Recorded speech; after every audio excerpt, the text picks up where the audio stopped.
तुम्ही जा, प्लीज जा इथून.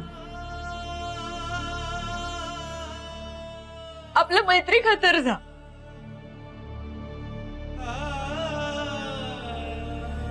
आपल्या मैत्रीची शपथ आहे तुम्हाला.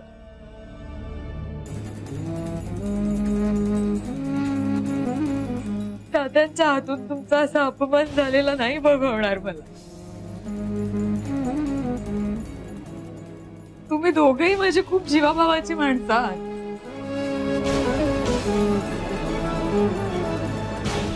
आणि आपल्याच माणसाने आपल्याच माणसाचा अपमान केला तर नाही बघवत.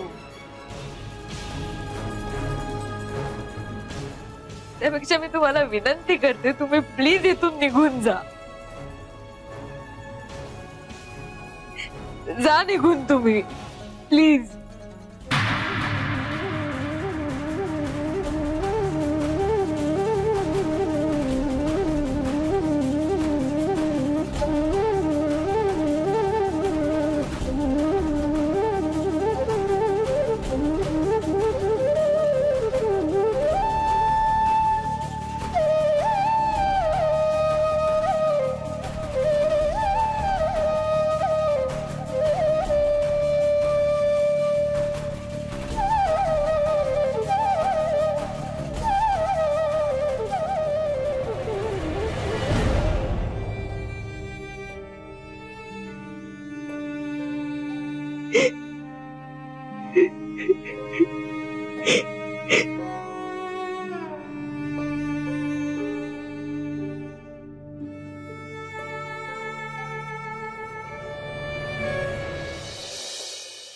नेहा, मी तुला अतिशय महत्वाचं काम सांगणार आहे. आपल्या ऑफिस मध्ये ना एक अशी छानशी जागा बघ, जिकडे आपल्याला कावेरीसाठी स्पेशल केबिन बांधता येईल. Okay ma'am.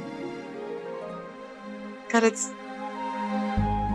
कावेरीला या ऑफिस मधलं खूप अपमानित होऊन जावं लागलं. तिला दुप्पट सन्मानाने आपण परत आणूया. हो मॅडम. खरं सांगू का मॅडम, मला पण मनापासून वाटतंय की कावेरी मॅमनी लवकरात लवकर यावं. मलाही तसंच वाटतंय नेहा.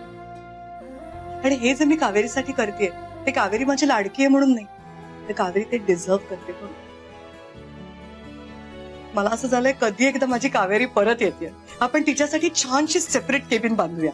Okay ma'am. चल चल तयारीला लाग. हो मॅम.